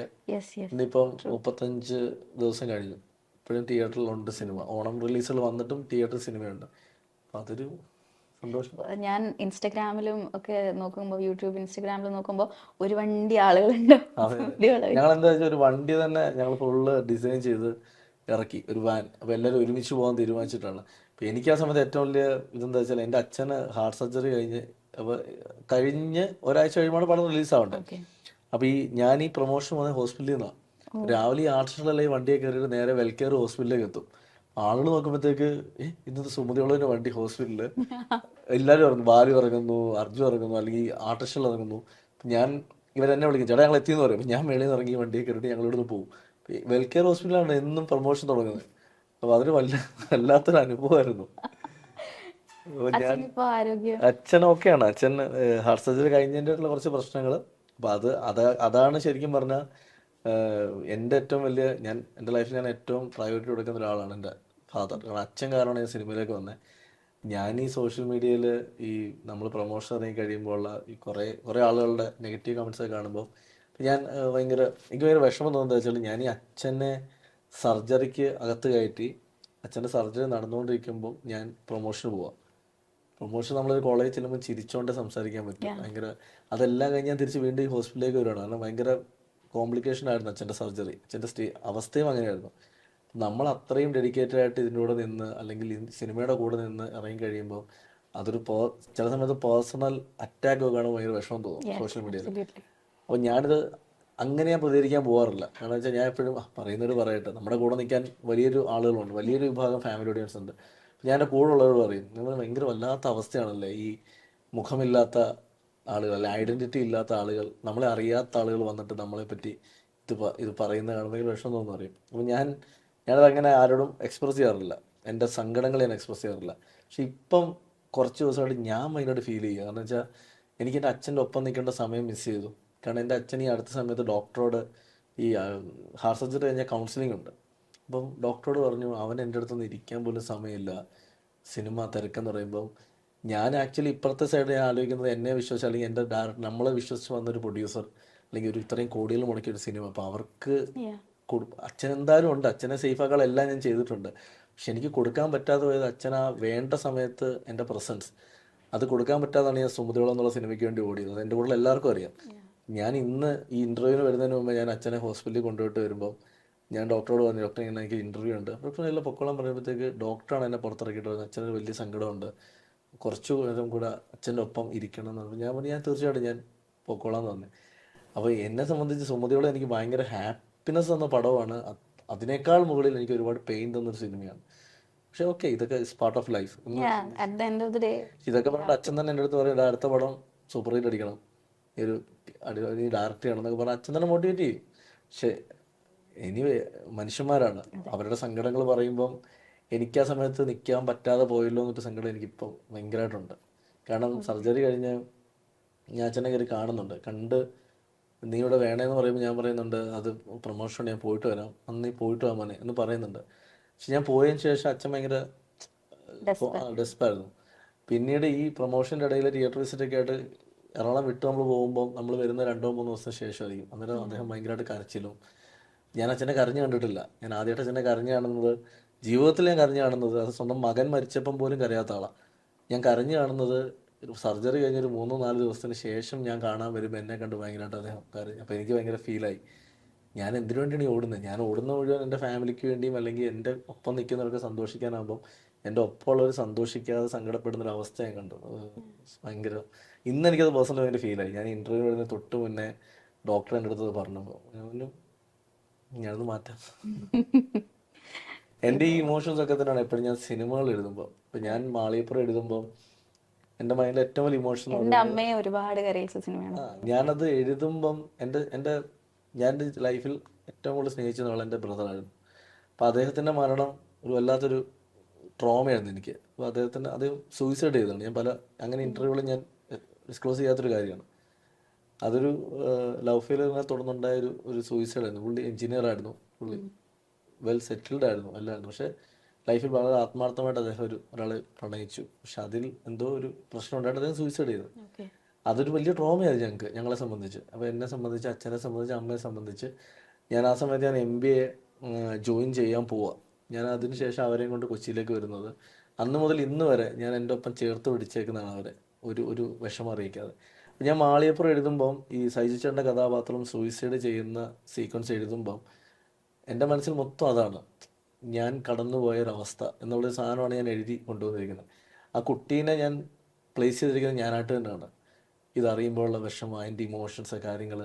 പിന്നെ ലൈഫിൽ അവിടുന്ന് ഇവിടെ വരെ ഈ സ്റ്റിൽ ഈ ഇൻ്റർവ്യൂവിൽ ഇരിക്കുന്ന മൊമെൻ്റ് വരെയും എങ്ങനെയാണ് ഞാൻ സ്ട്രഗിൾ ചെയ്ത് വന്നത് എനിക്കറിയില്ല. അന്നും 2008 ചേട്ടൻ മരിക്കുമ്പോഴും എൻ്റെ മനസ്സിൽ സിനിമയുണ്ട്. പക്ഷെ അന്ന് എനിക്ക് സിനിമയിലേക്ക് പോകാനൊരു അവസരമില്ല. ഇനി ഉത്തരവാദിത്വം അച്ഛനെ അമ്മ നോക്കണം. ഞാൻ MBA കംപ്ലീറ്റ് ചെയ്യുന്നു. പോസ്റ്റ് ഗ്രാജുവേഷൻ കംപ്ലീറ്റ് ചെയ്തിട്ട് ഞാൻ ജോലിക്ക് പോകുന്നു, ബാംഗ്ലൂർ പോകുന്നു. ശേഷം ജോലി കിട്ടിയ ശേഷം കല്യാണം, കുട്ടിയാവുന്നു. അപ്പോഴേ എൻ്റെ സ്വപ്നം മനസ്സിൽ കിടക്കുക. അപ്പോൾ അപ്പോഴാണ് ഒന്ന് സെറ്റിലായി വന്നപ്പോഴാണ് ഞാൻ ഇങ്ങനെ എനിക്ക് സിനിമ ചെയ്യണമെന്നൊരു ആഗ്രഹം പറയുമ്പോൾ അച്ഛനാണ് ചെയ്തോളാം, ഞാൻ എല്ലാ ഇൻ്റർവ്യൂവിലും പറയാനുള്ളത്. അപ്പം അങ്ങനെ എന്നെ മോട്ടിവേറ്റ് ചെയ്തൊരു അച്ഛൻ അദ്ദേഹത്തിൻ്റെ ലൈഫിലെ ഏറ്റവും വലിയ ക്രിട്ടിക്കൽ സ്റ്റേജിൽ നിന്നപ്പം അതിന് നിൽക്കാൻ പറ്റാതെ സിനിമയുടെ പ്രൊമോഷൻ വേണ്ടി പോയി എന്നത് സിനിമയുടെ പെർസ്പെക്റ്റീവ് ചിന്തിച്ചാൽ ഞാൻ ചെയ്തത് എൻ്റെ ജോലിയാണ്. പക്ഷെ ഒരു മകനായിട്ട് നോക്കുമ്പോൾ ഞാൻ എൻ്റെ ഉത്തരവാദിത്തം ചെയ്തില്ല എന്ന് എനിക്ക് മിക്ക വിഷമം. At the end of the day, this is your life. It has to go on. Yes. അച്ഛൻ ഉറപ്പായിട്ടും ഞാൻ ഓവർ is very proud. അടിച്ചായിരിക്കും കേട്ടോ. Never, never. നമ്മൾ എക്സ്പ്രസ് ചെയ്യുന്നിടത്താണ് നമ്മൾക്ക് ഹാപ്പിനെസ് ഉണ്ടാവുക. ഞാൻ പൊതുവേ എൻ്റെ സങ്കടങ്ങൾ എക്സ്പ്രസ് ചെയ്യാറില്ല. Yeah. എന്തൊക്കെ സങ്കടമാണ് ഞാൻ ചിരിച്ചുകൊണ്ടിരിക്കുന്ന ആളാണ്. ഞാൻ എൻ്റെ ചുറ്റുമുള്ളവരെ ഇനി ആർക്കെങ്കിലും വിഷമം ഉണ്ടെങ്കിൽ ഞാൻ അവരെ സന്തോഷിപ്പിക്കാൻ ശ്രമിക്കുന്ന ആളാണ്. പക്ഷെ ചില സമയത്ത് നമ്മുടെ കയ്യിൽ നിന്ന് പോകും. ഞാൻ ഈ 37 വയസ്സ് വരെയും ഇപ്പോൾ ഈവൻ ഇഫ് എൻ്റെ ചേട്ടൻ്റെ മരണം പോലും ഞാൻ ഓവർകം ചെയ്തത് വളരെ ബോൾഡായിട്ടാണ് വളർത്തുക. പക്ഷേ ഇപ്പം കഴിഞ്ഞൊരു 2 ആഴ്ചയായിട്ട് എനിക്കറിയില്ല, ഐ ഡോണ്ട് നോ, എൻ്റെ കയ്യിൽ നിന്ന് പോകുന്ന പോലത്തെ ഒരു ഫീലിങ്സ് സംടൈംസ് ഞാൻ ഫീൽ ചെയ്യും. ഞാൻ ഡിപ്രഷനിലേക്ക് പോകണമെന്ന്. ഞാൻ ഒറ്റയ്ക്ക് അങ്ങനെ എഴുതാൻ നേരത്തെ ഒറ്റയ്ക്ക് ഇരിക്കാൻ ആഗ്രഹിക്കുന്നുള്ളൂ. പക്ഷെ അല്ലാതെ ഞാൻ ഒറ്റയ്ക്ക് ഇരിക്കാൻ ഒരിക്കലും ആഗ്രഹിക്കില്ല. ഇപ്പം ഞാൻ ഒറ്റയ്ക്ക് ഇരിക്കാൻ ആഗ്രഹിച്ചു തുടങ്ങി. എവിടെയെങ്കിലും ഒന്ന് ഒറ്റയ്ക്ക് ഇരിക്കണം, ഒറ്റയ്ക്ക് എവിടെയെങ്കിലും പോകണം, ഒന്ന് റിലാക്സ് ആയിട്ട് തിരിച്ചു വരണം. എനിക്കറിയില്ല, മേ ബി ഇതെല്ലാം കൂടെ തലയിൽ കയറി ഉണ്ടാവാം.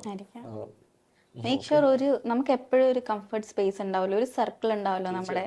ആ ഒരു സർക്കിളിൽ എത്ര സങ്കടം നമുക്ക് വന്നാലും ആ ഒരു സർക്കിളിൽ എന്നെ ഒരുപാട് സന്തോഷിപ്പിക്കാൻ ശ്രമിക്കുന്ന ആൾ എൻ്റെ ചുറ്റും തന്നെ ഉണ്ട്. എൻ്റെ ഒപ്പം ജോലി ചെയ്യുന്നവരുണ്ട്, എന്നെ ഒരുപാട് സ്നേഹിക്കുന്നവരുണ്ട്, ഫാമിലി ഉണ്ട്. പക്ഷെ ഇതൊക്കെ ഉണ്ടെങ്കിൽ പോലും സംടൈംസ് നമ്മുടെ മൈൻഡിനെ കൺട്രോൾ ചെയ്യാൻ പറ്റാത്ത ഒരു അവസ്ഥയുണ്ട്. Behind the close doors. പിന്നെ എൻ്റെ മനസ്സിലുള്ള കഥകൾ അത് പലപ്പോഴും ഇമോഷണൽ സ്റ്റോറീസ് ആണ്. ഞാൻ ആലോചിക്കുന്ന 90% കഥകളിലും എന്തൊക്കെ മാസാണെങ്കിലും എന്തൊക്കെ ത്രില്ലറാണെങ്കിലും അതിനുള്ളിൽ ഒരു ഇമോഷൻ വലിയ രീതിയിൽ ഞാൻ എടുത്തുകൊണ്ട് വരും. ആ ഇമോഷൻ എടുത്തുകൊണ്ട് വരുമ്പോൾ ഞാനത് എൻ്റെ ചുറ്റും നിൽക്കുന്ന അല്ലെങ്കിൽ ഞാൻ അനുഭവിച്ചു പോയ സിറ്റുവേഷനിൽ ഞാൻ എഴുതത്തുള്ളൂ. അപ്പോൾ അതെനിക്ക് ഭയങ്കര ട്രോമയാണ്. ഞാൻ പറഞ്ഞില്ല, ഇപ്പോൾ മാളികപ്പുറം ഞാൻ എഴുതുമ്പോൾ ഞാൻ രാത്രി ഇത് കരഞ്ഞിട്ടുണ്ട്. ഈ തിയേറ്ററിൽ ആളുകൾ കരഞ്ഞു എന്ന് പറയുന്ന സീൻ ഞാനിരുന്ന് കരയാണ്. കാരണം ഞാൻ എന്നെ തന്നെ കാണുകയാണ്. അപ്പം ഞാൻ തിയേറ്ററിൽ ഈ സിനിമ ഇറങ്ങിയിട്ട് തിയേറ്ററിൽ ഇന്ന് ഇത് കാണുമ്പം ഐ ഫീൽ എനിക്ക് ആ കരയിക്കാൻ പറ്റിയത് എന്തുകൊണ്ടാണെന്ന് എനിക്ക് മനസ്സിലായി. ഞാൻ അനുഭവിച്ചു പോയ റിയൽ ലൈഫിൽ നിന്ന് എഴുതിയോണ്ടാണ്. സുമതിയുള്ളതിൽ എനിക്ക് അത്രത്തോളം ഇമോഷൻസ് എഴുതാൻ ഉള്ള സ്പേസ് ഇല്ലായിരുന്നു. അത് വേറെ ടൈപ്പ് ഓഫ് സിനിമയായിരുന്നു. പക്ഷേ ഞാൻ ചെയ്യുന്ന ഇപ്പോൾ അടുത്ത സിനിമ, ഞാനിപ്പം എഴുതിക്കൊണ്ടിരിക്കുന്ന സിനിമ ചോട്ടാനിക്കർ ലക്ഷ്മിക്കുട്ടി എന്നുള്ള സിനിമയാണ്. മോഹനേട്ടൻ കഥ പറയുമ്പോഴൊക്കെ ചെയ്ത ഡയറക്ടർ ചെയ്ത്. അതിൽ എൻ്റെ ഒരു ഹൈ ആൻഡ് ഇമോഷണൽ ഞാൻ എന്ന റൈറ്ററിൽ നിന്ന് ആളുകൾ പ്രതീക്ഷിക്കുന്ന ടൈപ്പ് ഒരു സിനിമയാണ് അത് ഞാൻ ഉദ്ദേശിക്കുന്നത് ഫാമിലി ഓഡിയൻസിൻ്റെ അത് ആക്ച്വലി അതൊരു എൻ്റർടൈൻമെൻറ്റ് മൂവി തന്നെയാണ്. അത് ചിരിക്കാനൊക്കെ ഉണ്ടെങ്കിലും ഒരു പെർട്ടിക്കുലർ ഒരു മൊമെൻറ്റിൽ അതിലൊരു ഇമോഷണൽ ഏരിയ ഉണ്ട്. ആ ഏരിയയിൽ ഞാൻ എനിക്ക് എൻ്റെ മൈൻഡ് പറയുന്നത് മാളികപ്പുറം പോലെ തന്നെ ആളുകൾ കരയും എന്നൊരു ഒരു ഗട്ട് ഫീലിംഗ് എനിക്കുണ്ട്. അത് വെച്ചിട്ടാണ് അതിപ്പോൾ എഴുത്ത് തുടങ്ങുന്നത്. അപ്പോൾ ഇതൊക്കെ എഴുതുമ്പോൾ ഞാൻ ഇമോഷണലായി പോകും. അപ്പോൾ ഞാൻ പുറത്തിറങ്ങുമ്പോഴത്തേക്ക് ഞാൻ ആ മോഡിലായിരിക്കും പിന്നെ നടക്കുന്നത്. അത് മാറ്റണം. പഴയ അതിൻ്റെ ഈ അടുത്ത സമയത്ത് ഒരുപാട് ചോദിച്ചു, പഴയ വിലാസേട്ടൻ പണ്ട് ഇങ്ങനെയല്ലല്ലോ, എപ്പോഴും ചിരിച്ചുകൊണ്ടിരിക്കുന്ന ആളാണ്, ഇപ്പം ഭയങ്കര സീരിയസ് ആയി. ഞാൻ പറഞ്ഞു ഇല്ല, ഞാൻ സീരിയസ് അല്ല, ഞാനിത് പറയുമ്പോൾ ഞാൻ ചിരിക്കുന്നില്ല. അപ്പം ഇല്ല ചേട്ടാ, നിങ്ങളിങ്ങനെ അല്ല എന്ന് പറഞ്ഞു. നിങ്ങളുടെ പഴയ ഇൻ്റർവ്യൂകളൊക്കെ എടുത്ത് നോക്ക്, നിങ്ങൾ ഇൻ്റർവ്യൂ നിന്ന് ഭയങ്കര കൗണ്ടർ സംസാരിക്കുക, അല്ലെങ്കിൽ റിയൽ ലൈഫിൽ സംസാരിക്കും. പക്ഷെ ഇപ്പം നിങ്ങൾ വളരെ സീരിയസ് ആയിട്ട് സംസാരിക്കും. അറിയില്ല, അത് ചിലപ്പം പ്രായമാവും തോറും മനുഷ്യൻ ഇങ്ങനെ മാറുന്നതായിരിക്കും. ഒപ്പം തന്നെ തിരക്കുകള്, ഒരുപാട് പ്രശ്നങ്ങളുണ്ടല്ലോ. ഇറ്റ്സ് ബെറ്റർ ദാറ്റ് ആരോടെങ്കിലും സംസാരിക്കുക, സ്പീക്ക് യുവർ ഹാർട്ട് ഔട്ട്. പിന്നെ ഞാൻ ചോദിക്കാൻ എനിക്കറിയില്ല, ചോദിച്ചാൽ അത് ഹേർട്ട് ആവുമെന്നറിയില്ല. പക്ഷെ എന്നാൽ പോലും ഞാൻ ചോദിക്കുകയാണ്, സോഷ്യൽ മീഡിയ തുറക്കുമ്പോൾ ഈ പറഞ്ഞ പോലെ സുമതി വിളവിന് ആദ്യത്തെ 2-3 ദിവസം വന്ന ഡീഗ്രേഡിങ്, അത് സോഷ്യൽ മീഡിയയ്ക്കുള്ളിലുള്ള മുഖം കാണിക്കാത്ത ഹിപ്പോക്രസി ഒരുപാടുള്ള കുറേ ആളുകൾ, അവർ തരുന്ന ഈ ഡീഗ്രേഡിങ് എവിടെയെങ്കിലും എഫക്ട് ചെയ്യുന്നുണ്ടോ? ഇല്ല, സ്വാഭാവികമായിട്ടും ഡീഗ്രേഡിങ് എപ്പോഴും നമുക്ക് കാണുമ്പോൾ നമുക്ക് വിഷമം തോന്നും. പക്ഷെ പിന്നെ ഞാൻ ചിന്തിക്കും, അത് ചിന്തിക്കേണ്ട ആവശ്യമുണ്ടോ എന്ന്. ഇപ്പോൾ സുമതി വളവിനെ സംബന്ധിച്ച് ആ സിനിമ ചെയ്ത് എൻ്റെ ഒരു ഫൈനൽ ഔട്ട് കണ്ടപ്പം ഇപ്പം ഞാൻ എഴുതിയതാണെങ്കിൽ പോലും അതിനായിട്ട് ഓഡിയൻ ആയിട്ട് കാണുമ്പം എനിക്ക് സാറ്റിസ്ഫാക്ഷൻ കിട്ടിയ ഒരു സിനിമയാണ്. അല്ലെങ്കിൽ എൻ്റെ ടീമിന്, അല്ലെങ്കിൽ ഞങ്ങളുടെ സുമതിയുള്ള ടീമിന് മുഴുവൻ സാറ്റിസ്ഫാക്ഷൻ കിട്ടിയ ഒരു സിനിമയാണ്. അപ്പോൾ തീർച്ചയായിട്ടും തിയേറ്ററിലെത്തുമ്പോൾ അതിന് പോസിറ്റീവ് നെഗറ്റീവ് പറയുന്നവർ വേണം. പക്ഷേ ഏതാണ് കൂടുതലെന്നായിരുന്നു നോക്കേണ്ടത്. ഞങ്ങൾക്ക് പോസിറ്റീവാണ് കൂടുതൽ തോന്നിയത്. അതുകൊണ്ടാണ് ഇത്രയും ഫാമിലി പടം കാണാൻ വന്നതും ഏകദേശം 10 lakhs മുകളിൽ ഓഡിയൻസ് തിയേറ്ററിലേക്ക് എത്തിയ ഒരു സിനിമയാണ് സുമതിയുള്ളത്. അപ്പം അതിൻ്റെ ആദ്യത്തെ ദിവസം ഡീഗ്രേഡിങ് കണ്ടപ്പം അനാവശ്യമായൊരു ഡീഗ്രേഡിങ് കണ്ടു. അത് പേഴ്സണലി ഞാൻ കണ്ടു, പേഴ്സണൽ അറ്റാക്ക് ഞാൻ കണ്ടു. ഇതൊക്കെ നോക്കുമ്പം എനിക്ക് ഏറ്റവും സങ്കടമായൊരു കാര്യം എന്താ വെച്ചാൽ, ഞാൻ ഒരു ദിവസം ഒരു പോസ്റ്റ് കണ്ടു. എൻ്റെ അഡ്മിനാണ് അയച്ചിരുന്നത് ഫേസ്ബുക്കിൽ. അതായത് എൻ്റെ ഫോട്ടോ വെച്ചിട്ട് ഒരാൾ പോസ്റ്റ് ഇട്ടേക്കാണ്, ഇയാൾ ഒന്നിനും കൊള്ളാത്ത റൈറ്ററാണ് എന്നൊക്കെ പറഞ്ഞ് ഇങ്ങനെ ഇട്ടേക്കാണ്. അത് ഏറ്റുപിടിച്ച് കുറേ പേര് താഴെ കമൻറ്റ്, ഈ പറയുന്ന മുഖമില്ലാത്ത കുറേ ആളുകൾ അതിൻ്റെ ഏറ്റുപിടിച്ച് പോകുന്നുണ്ട്. എന്നെ സപ്പോർട്ട് ചെയ്ത് കുറേ പേര് അതിനകത്ത് ഇടുന്നുണ്ട്. അപ്പം ഞാനിത് എന്താ വിട്ടേടാ, നമ്മൾ മൈൻഡ് ചെയ്യേണ്ടത്. അപ്പം ഇല്ലടാ ചേട്ടാ മെസ്സഞ്ചർ നോക്കാൻ പറഞ്ഞു ഈ അക്കൗണ്ടിൻ്റെ. ഞാൻ മെസ്സഞ്ചർ കയറിയപ്പം കഴിഞ്ഞ 3 വർഷമായിട്ട് എൻ്റെ അടുത്ത് ചാൻസ് ചോദിക്കുന്ന ഒരാളാണിത്. ഇയാൾക്ക് കൃത്യമായിട്ട് അഡ്മിൻ മെസ്സേജ് ഇട്ടിട്ടുണ്ട്, നിങ്ങൾ ഓഡീഷൻ അറ്റൻഡ് ചെയ്യുക, ഓഡീഷന് പെർഫോമൻസ് നല്ലതാണെങ്കിൽ നമുക്ക് നോക്കാമെന്ന് മെസ്സേജ് ഇട്ടിട്ടുണ്ട്. പക്ഷേ ഈ പുള്ളി ചെയ്തൊരു അബദ്ധം എന്താണെന്ന് വെച്ചാൽ, പുള്ളി എൻ്റെ ഈ പോസ്റ്റ് ഇടുന്ന തൊട്ട് മുന്നേ എനിക്ക് അയച്ച എല്ലാ മെസ്സേജും ഡിലീറ്റ് ചെയ്തു. പക്ഷേ ഫേസ്ബുക്കിൻ്റെ ഒരു കുഴപ്പം, ഡിലീറ്റ് ചെയ്താലും ഇതവിടെ കിടക്കും, ഡിലീറ്റഡ് ബൈ എന്ന് പറഞ്ഞിട്ട് അവിടെ കിടക്കും. ഒരിക്കലും മറ്റേ നമ്മുടെ ഇൻസ്റ്റാഗ്രാം പോലെ അൺസെൻഡ് ആവില്ല. ആ ഡിലീറ്റ് ചെയ്ത മെസ്സേജ് അവിടെ കിടക്കും ഇങ്ങനെ. അപ്പോൾ ഞാൻ പറഞ്ഞൊരു കാര്യം ചെയ്തു, ഇത് നമ്മൾ കുറേയൊക്കെ ജനങ്ങൾ അറിയണമല്ലോ ഇത് എന്താ സംഭവിക്കുന്നത്. അപ്പോൾ ഞാനത് സ്ക്രീൻഷോട്ട് എടുത്തിട്ട് ഞാൻ പോസ്റ്റ് ഇട്ടു. കാരണം ഇതാണ് സംഭവിച്ചുകൊണ്ടിരിക്കുന്നത്. എനിക്കൊരു സിനിമയിൽ എത്ര പേർക്ക് അവസരം കൊടുക്കാൻ പറ്റും?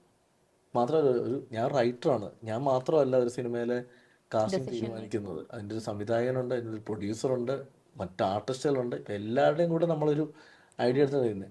അപ്പോൾ ഈ മെസ്സേജ് അയച്ച ആൾക്ക് അവസരം കിട്ടാത്തതിൻ്റെ ഫ്രസ്ട്രേഷൻ കൊണ്ടാവും അദ്ദേഹം അത് ഇട്ടത്. അപ്പം ഞാൻ ആ പോസ്റ്റ് ഇട്ടു. അതിനുശേഷം ഇതേപോലെ തന്നെ മറ്റൊരാൾ, പുള്ളി എനിക്ക് ലാസ്റ്റ് സോറി പറഞ്ഞ് മെസ്സേജ് ഇട്ടു, ചേട്ടാ ഞാനൊരു ഫ്രസ്ട്രേഷൻ ഓർത്ത് ഇട്ടുപോയതാണ്. ഞാൻ പറഞ്ഞു കുഴപ്പമൊന്നുമില്ല. ഞാൻ പറഞ്ഞ് ഫ്രസ്ട്രേഷൻ ഓർത്ത് നിങ്ങളൊരു സിനിമ മോശമാണെന്ന് ഇട്ടാൽ പോലും എനിക്ക് മനസ്സിലാക്കാം. അപ്പോൾ ചിലപ്പോൾ നിങ്ങൾ ഇഷ്ടത്തെ സിനിമയല്ല. ഞാൻ നിങ്ങളോട് എന്ത് ചെയ്തിട്ടാണ്? ഞാൻ ആവശ്യമില്ലാതെ അനാവശ്യമായിട്ട് ഒരാളടുത്ത് വഴക്കുണ്ടാക്കുന്ന ഒരാളാണ്.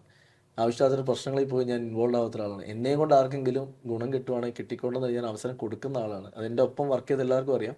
എൻ്റെ സിനിമകളൊക്കെ പുതിയ ആൾ അഭിനയിച്ചിട്ടുണ്ട്. ഞാൻ ഈ റീൽസൊക്കെ കണ്ടിട്ട് ഞാൻ അങ്ങോട്ട് പോയി മെസ്സേജ് ഇടും, നല്ല പെർഫോമൻസ് ആണല്ലോ, നമുക്ക് അടുത്ത സിനിമയിലേക്ക് നോക്കാമെന്ന് പറയും. ഞാനത് കൊടുക്കാറുണ്ട്. എൻ്റെ ആനന്ദ് ശ്രീബാലയിൽ റീൽസിൽ നിന്ന് ഒരു പയ്യനെ മെയിൻ വേഷം ചോദിച്ചു, ഡോക്ടർ ബാഷിദ് എന്ന് പറഞ്ഞിട്ട്.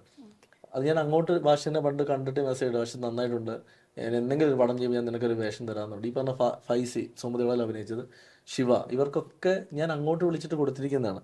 അപ്പോൾ ഈ വ്യക്തിപരമായിട്ടുള്ള പോസ്റ്റുകൾ കാണുമ്പോൾ എനിക്ക് ഭയങ്കരമായിട്ട് ഫീൽ ചെയ്യും. ഇപ്പോൾ ഈ അടുത്ത സമയത്ത് ലാലേട്ടൻ ഒരു ഇൻ്റർവ്യൂവിൽ ഒരു കമൻറ്റ് പറഞ്ഞു, എനിക്കത് ഭയങ്കര മോട്ടിവേഷനായിട്ട് ഫീൽ ചെയ്യുന്നു. അത് ലാലേട്ടൻ, ഞാനൊരു ദിവസം സ്റ്റാറ്റസ് വിട്ടു, അതായത് മുഖമില്ലാത്ത വ്യക്തികൾ പറയുന്ന കമൻറ്റ് നോക്കി സങ്കടപ്പെട്ടിരിക്കാൻ എന്നെ കിട്ടില്ല എന്ന് പറഞ്ഞിട്ട് പുള്ളി ഒരു സാധനം ഇട്ട്. പുള്ളി ആ സ്റ്റേജിൽ എത്തിയോണ്ട് പുള്ളിക്കത് പറയാം. നമ്മൾ തുടക്കമാണ്, നമുക്ക് ദോഷം. പക്ഷെ എനിക്ക് ഭയങ്കര ഹാപ്പിനെസ് വന്നൊരു കാര്യം, ഞാൻ ഈ സെക്കൻഡ് ഡേ ഡീഗ്രേഡിങ്ങിൻ്റെ കുറേ മെസ്സേജ് കണ്ടു. പക്ഷേ തിയേറ്ററിൽ നല്ല ആൾ ഉണ്ട്, ഹാപ്പി ആയിരിക്കുമ്പോൾ ഞാൻ നമ്മുടെ രാജുവിൻ്റെ ഒരു മെസ്സേജ് ഇട്ട്, രാജുവേട്ട പടം കണ്ടോ, എവിടെയാണ്? ഇപ്പോൾ രാജുവേട്ട സ്ഥലത്തില്ല, UK എവിടെയാണ്. അപ്പോൾ ഞാൻ രാജുവേട്ട ഇങ്ങനൊരു സംഭവം നടക്കുന്നുണ്ട്, ഭയങ്കര വിഷമം തോന്നുന്നു. അപ്പോൾ എനിക്കൊരു റിപ്ലൈ ഇട്ടു. ഞാൻ ആ റിപ്ലൈ ആണ് എനിക്ക് പിന്നുള്ള 2 weeksൻ്റെ പ്രൊമോഷൻ ചെയ്യാനുള്ള ശരിക്കും എനർജി തന്നെ. ഞാൻ ആ റിപ്ലൈ എന്താ ഞാൻ ഇവിടെ പറയുന്നില്ല, പക്ഷെ ആ റിപ്ലൈ എന്നെ സംബന്ധിച്ച് ഒരു ഡോക്ടർ തരുന്ന മെഡിസിൻ പോലെയായിരുന്നു. പൃഥ്വിരാജ് എന്ന് പറയുന്ന നടൻ തന്ന ആ ഒരു മെസ്സേജ്, അത് എനിക്ക് ഭയങ്കര മോട്ടിവേഷനായിരുന്നു. ആ മെസ്സേജിന് ശേഷമാണ് ഞാൻ തീരുമാനിച്ചത്, ഇത് അങ്ങനെ നോക്കിക്കേണ്ട ആവശ്യമില്ല എന്ന് പറഞ്ഞിട്ട് ഞങ്ങൾ വീണ്ടും ഫുൾ ഫ്ലെഡ്ജ് പ്രൊമോഷൻ ഇറങ്ങുന്നത്. പടം വേറൊരു ലെവലിലേക്ക് ഞങ്ങൾ പടം എത്തിക്കാൻ സഹായിച്ചത് ആ പ്രൊമോഷനാണ്. അപ്പം ഇന്നലെ ഞാൻ രാജുവിനെ കണ്ടപ്പോൾ ഞാൻ രാജുവിനോട് താങ്ക്സ് പറഞ്ഞു. നിങ്ങൾ ആ മെസ്സേജ് അയച്ചതുകൊണ്ടാണ് എനിക്ക് വീണ്ടും വർക്ക് ചെയ്യാനുള്ളൊരു മോട്ടിവേഷൻ കിട്ടിയത്. അല്ലെങ്കിൽ ഞാൻ ഭയങ്കരമായിട്ട് വിഷമിച്ച്, ആ സമയത്ത് അച്ഛൻ്റെ സർജറി കഴിഞ്ഞിരിക്കുക, അപ്പം ഞാൻ ഒതുങ്ങി കൂടി പോയെന്നെ. പക്ഷേ ചേട്ടൻ തന്നൊരു മെസ്സേജിലാണ് ഞാൻ ഇറങ്ങിയെന്ന് പറഞ്ഞു. അപ്പോൾ അത് അങ്ങനെ ചില ആളുകൾ നമ്മുടെ ജീവിതത്തിലുണ്ട്, നമ്മൾ പോലും വിചാരിക്കാതിരിക്കുന്ന സമയത്ത് നമുക്കൊരു മെസ്സേജ്. അതുപോലെ ഇപ്പം റിലീസിന് തൊട്ട് മുന്നേ തന്നെ നമുക്കൊരു ഓൾ ദ ബെസ്റ്റ് അയച്ച് മെസ്സേജ് ഇട്ടേക്കുന്ന ഒരുപാട് ആർട്ടിസ്റ്റുകളുണ്ട്. ഞാൻ സർപ്രൈസ് ആയി. ഇപ്പോൾ ചാക്കോച്ചൻ എനിക്ക് ഇങ്ങോട്ട് മെസ്സേജ് ഇട്ടു, ഓൾ ദ ബെസ്റ്റ് ഫോർ സുമതികളുണ്ട്, റിലീസിൻ്റെ അല്ലേ, നിങ്ങൾ സർപ്രൈസ് ആയിപ്പോയി, കൊള്ളാമല്ലോ. അങ്ങനെ കുറേ ആളുകൾ ഇങ്ങോട്ട്. അപ്പം നമ്മളെ സപ്പോർട്ട് ചെയ്യുന്ന കുറേ പേര് ഇൻഡസ്ട്രിയിലുണ്ട്. അതേപോലെ തന്നെ നമ്മളെ ഇഷ്ടപ്പെടാത്തവരുണ്ട്. അപ്പോൾ അതെനിക്കൊന്നും ചെയ്യാൻ പറ്റത്തില്ല. എന്നെ ഇഷ്ടപ്പെടാത്തവരും എന്നെ ഇഷ്ടപ്പെടുന്നവരും ഉണ്ട്. അപ്പം ഞാൻ അവരുടെ ചോയ്സ്. ഇഷ്ടപ്പെടാത്തവരടുത്ത് പോയിട്ട് എന്നെ എന്തുകൊണ്ടാണ് നിങ്ങൾക്ക് ഇഷ്ടപ്പെടാത്തത് എന്ന് ചോദിക്കാൻ പറ്റില്ല. എന്നെ അപ്പം അവരവരുടെ ചിലപ്പോൾ നാളെ ഒരു സമയത്ത് അവർ ഇഷ്ടപ്പെട്ടോളൂ, അല്ലെങ്കിൽ അത് അങ്ങനെ തന്നെ മുന്നോട്ട് പോട്ടെ. ഈ പറയുന്ന ഹെയ്റ്റിലേക്ക് വരുമ്പോൾ എവിടെയെങ്കിലും ആ, മാളികപ്പുറം ചെയ്തതിന്റെ ഒരു ആഫ്റ്റർ എഫക്റ്റ് എന്ന് തോന്നിയിട്ടുണ്ടോ? കാരണം മാളികപ്പുറം ഇറങ്ങിയ സമയത്ത് ഒരുപാട് ഫേസ്ബുക്ക് പോസ്റ്റുകളും ഇൻസ്റ്റഗ്രാം പോസ്റ്റുകളും ഞാൻ പേഴ്സണലി കണ്ടിട്ടുണ്ട്. ദിസ് ഇസ് എ പ്രൊപ്പഗണ്ട എന്ന പേരിൽ അടിച്ചിറക്കിയ ഒരുപാട് ഗ്രൂപ്പ്സിൽ, ഞാനുള്ള ഒരുപാട് ഗ്രൂപ്പ്സിൽ വന്നിട്ടുണ്ടായിരുന്നു this is a propaganda movie. ഇതിനകത്ത് പ്രൊമോട്ട് ചെയ്യുന്ന ഒരു പെർട്ടിക്കുലർ റിലീജിയനാണ് അല്ലെങ്കിൽ ഒരു പെർട്ടിക്കുലർ പാർട്ടിയാണ്. So does that make it all come together? ഞാൻ ഈ മാളികപ്പുറം കണ്ട എല്ലാവരും ചോദിക്കുന്നുണ്ട്, ആ മാളികപ്പുറത്തിൽ എവിടെയെങ്കിലും ഒരു പ്രൊപ്പഗണ്ട ഫീൽ ചെയ്തു? താങ്കൾ ആ പടം കണ്ട ആളല്ലേ? എനിക്ക് പ്രൊപ്പഗണ്ട ഒന്നും എന്താ എനിക്ക് സത്യം പറഞ്ഞാൽ ഈ പ്രൊപ്പഗണ്ടയുടെ മീനിങ് എന്നത് ഇപ്പം ഞാൻ ഉദ്ദേശിച്ച മീനിങ് എന്നാണ് ഇവർ ഉദ്ദേശിക്കുന്നത് മനസ്സിലാവുന്നില്ല. ഫസ്റ്റ് ഓഫ് ഓൾ മാളികപ്പുറം ചെയ്തതിൻ്റെ പുറത്ത് തീർച്ചയായിട്ടും അത് ഒരു വലിയ രീതിയിൽ ഇപ്പോഴും ഒരു നമുക്ക് വരുന്ന ഈ കമൻസിലും പോസ്റ്റിലും കാണാം കുറേ അതിൻ്റെ ബേസിൽ തന്നെയാണ്. എൻ്റെ പൊളിറ്റിക്സ് എന്താണെന്ന് പുറത്തുള്ളവർക്ക് അറിയില്ല. ഇപ്പം ഞാൻ മാളികപ്പുറം എഴുതിയോണ്ടുള്ള എൻ്റെ പൊളിറ്റിക്സ് ഇതാണ് എന്ന് ചിന്തിക്കുന്ന കുറേ ആളുകളുണ്ട്. അല്ലെങ്കിൽ ഞാൻ ഇന്ന ഒരു വിഭാഗം ആളുകൾക്ക് വേണ്ടി മാത്രം എഴുതുന്നതാണെന്നുണ്ട്. ഇവരൊക്കെ ചിന്തിക്കണം, ഞാൻ എഴുതിയ ആദ്യത്തെ പടം നൈറ്റ് ഡ്രൈവ് എന്നൊരു സിനിമയാണ്. അതിനുശേഷം ഞാൻ 10-ാം വളം എന്നൊരു സിനിമ എഴുതിയിട്ടുണ്ട്. ഞാൻ തമിഴ് കടാവളം എന്നൊരു സിനിമ എഴുതിയിട്ടുണ്ട്. അതിന് ശേഷമാണ് ഞാൻ മാളികപ്പുറം ചെയ്തത്. അങ്ങനെ ഒരു പ്രൊപ്പഗണ്ട ആടുന്നുണ്ടെങ്കിൽ എനിക്ക് ആദ്യം മാളികപ്പുറം എന്നൊരു സിനിമ ചെയ്താൽ പോരെ. അന്നും മാളികപ്പുറം എൻ്റെ മൈൻഡിലുള്ള സിനിമ തന്നെയാണ്. എനിക്കത് ചെയ്താൽ പോരെ. അന്നും എനിക്ക് ഇതേ ഓട്ടം എനിക്ക് ഓടി ആ സിനിമയെ നടക്കുമായിരുന്നു. പക്ഷെ ഞാൻ ചെയ്ത സിനിമകൾ, ഇപ്പം ഞാൻ ചെയ്ത സിനിമകളിലൊന്നും ഒരു വിഭാഗത്തിന് വേണ്ടി മാത്രം ചെയ്തൊന്നുമല്ല. പിന്നെ രണ്ടാമത്തെ കാര്യം, ഹിന്ദുക്കൾ മാത്രം കയറി കണ്ട് ഹിറ്റാക്കിയ പടമൊന്നുമല്ല മാളികപ്പുറം. മാളികപ്പുറം എല്ലാ വിഭാഗം ആളുകളും കണ്ടിട്ടുണ്ട്. അതിലൊരു ഒരു ഒരു സിനിമയാണ്, ഒരു കുട്ടിയുടെ പേഴ്സ്പെക്റ്റീവ് പറയുന്ന ഒരു സിനിമയാണ്. അതിനെ ശബരിമലയുടെ ബാക്ക്ഗ്രൗണ്ട് ചെയ്തുകൊണ്ടാണ് ഈ പറയുന്ന പേരുകൾ മുഴുവൻ വന്നത്. ശബരിമല എന്ന് പറയുന്നത് വിഷയം കൈകാര്യം ചെയ്ത് ആ സമയത്ത് സോഷ്യൽ മീഡിയ എങ്ങനെയാണെന്ന് നമുക്കറിയാം. അപ്പോൾ ആ വിഷയം എടുത്തിട്ട് ഒരു സിനിമ ചെയ്യുമ്പോൾ തീർച്ചയായിട്ടും അതിൻ്റെ പേര് മാളികപ്പുറം എന്നാകുമ്പോൾ തീർച്ചയായിട്ടും ഞാൻ ടാർഗറ്റ് ചെയ്യപ്പെടും. പക്ഷെ ഞാനതിനെ കാണുന്നത് മലയാളികൾക്ക് ഇഷ്ടപ്പെട്ട ഒരു സിനിമ ചെയ്തു എന്ന് ഞാൻ കരുതുന്നുള്ളൂ. അത് അങ്ങനെ ഒരു സിനിമ ചെയ്യാൻ പറ്റിയത് ഞാൻ എൻ്റെ ഭാഗ്യമായിട്ട് കാണുക. അപ്പോൾ എൻ്റെ അടുത്ത് ഒരുപാട് പേര് മാളികപ്പുറം 2 എപ്പോൾ വരുമെന്ന് ചോദിക്കുന്നുണ്ട്, അല്ല ഇനി അങ്ങനെ ഒരു പടം എപ്പോഴാണെന്ന് ചോദിക്കും. അപ്പോൾ അത് കാണാൻ ആഗ്രഹിക്കുന്ന ഒരുപാട് പേരുണ്ട്. തീർച്ചയായിട്ടും ഞാൻ ഇനിയും അങ്ങനത്തെ സിനിമകൾ ചെയ്യും. അന്ന് ഞാൻ ഇതിനപ്പുറത്തെ ഡീഗ്രേഡിങ് ഞാൻ ഫേസ് ചെയ്യണം. ഇപ്പം ഞാൻ പറഞ്ഞല്ലേ, ഞാൻ എടുത്തേക്കുന്ന തീരുമാനം എന്ന് വെച്ചാൽ പറയുന്നവർ പറഞ്ഞുകൊണ്ടേയിരിക്കും, ഞാൻ എൻ്റെ ജോലി ചെയ്തുകൊണ്ടേയിരിക്കും. അത് കാണാൻ ഇഷ്ടമുള്ള ഒരുപാട് പേരുണ്ടെങ്കിൽ അവർ കാണട്ടെ. എന്നെങ്കിലും ഒരു മൊമെൻറ്റിൽ ഇത് എനിക്ക് പറ്റിയ പണിയല്ല, അല്ലെങ്കിൽ എൻ്റെ സിനിമകൾ കാണാൻ ആളില്ല എന്ന് എനിക്ക് ഫീൽ ചെയ്യുന്നൊരു സമയത്ത് ഞാൻ കംപ്ലീറ്റ്ലി ഈ പരിപാടി ഞാൻ സ്റ്റോപ്പ് ചെയ്യും. ഞാൻ ഈ പറഞ്ഞ മാളികപ്പുറത്തിൻ്റെ ഡീഗ്രേഡിങ് വന്ന സമയത്ത് മാളികപ്പുറം ഹിറ്റായി ഏകദേശം എനിക്ക് ഒരു 75 ദിവസം റണ്ണിങ് നിൽക്കുന്ന സമയത്ത്, ആ സമയത്ത് ഈ സിനിമയെ പറ്റി വളരെ മോശമായിട്ട് പോസ്റ്റ് ചെയ്യുന്ന സമയത്ത് എനിക്ക് ഭയങ്കര വിഷമം തോന്നിയിട്ട് ഞാൻ പറഞ്ഞു, ഞാൻ ഈ പരിപാടി നല്ല ഒരു പടം ചെയ്തു, ആ പടം ഹിറ്റാണ്, മതി, ഞാൻ ഈ പരിപാടി നിർത്താം എന്ന് പറഞ്ഞപ്പോൾ എൻ്റെ ചുറ്റും നിൽക്കുന്ന സുഹൃത്തുക്കൾ തന്നെയാണ് എന്നെ പറഞ്ഞത്, അങ്ങനെയല്ല, ഇതിങ്ങനെ പലതും പറയും, അത് നോക്കണ്ട, സിനിമയാണ്. പിന്നെ ഞാൻ യാത്ര പോയി, ഞാൻ നോർത്തിലേക്ക് ഒരു യാത്ര പോയി. ഞാൻ ഹരിദ്വാർ, ദേവപ്രയാഗ് പോയി ഞാൻ തിരിച്ചു വന്നിട്ട് ഞാൻ പറഞ്ഞു, അല്ല ഞാൻ എന്തിനാണ് മാറിയിരിക്കുന്നത്, സിനിമ ചെയ്യണമെന്ന് പറഞ്ഞിട്ടാണ് ഞാൻ വീട്ടിൽ നോക്കുന്നത്.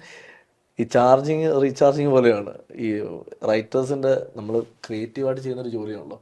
നമ്മുടെ മൈൻഡ് ഓക്കെ ആണെങ്കിൽ മാത്രമേ നമുക്ക് ഈ ജോലി മര്യാദയ്ക്ക് ചെയ്യാൻ പറ്റൂ. അപ്പം ഞാൻ മാളികപ്പുറം കഴിഞ്ഞപ്പോൾ വലിയ രീതിയിലൊരു മെൻ്റൽ സ്ട്രെസ്സിലൂടെ കടന്നു പോയ ആളാണ്.